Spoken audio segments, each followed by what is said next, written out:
How far be come enter bed, make you give me opuwe. Guy, which kind talk be that? Where the money I asked you every time opuwe? Okay, make I send am now. Better, because the way you knocked me yesterday, I deserve a lot of money. Oh, guy, you bad, oh.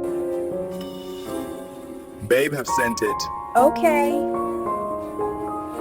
Okay, make I dey go house. Now tomorrow you go collect another opuwe. I don't tire. Baby, please now stop.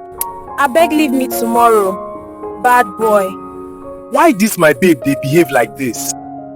See this guy, he wants use opuwe finish me now. Wow. Me, let me look for food and eat. I deserve some rest. Make my guy rest, I beg. I don't know wetin dey worry that one.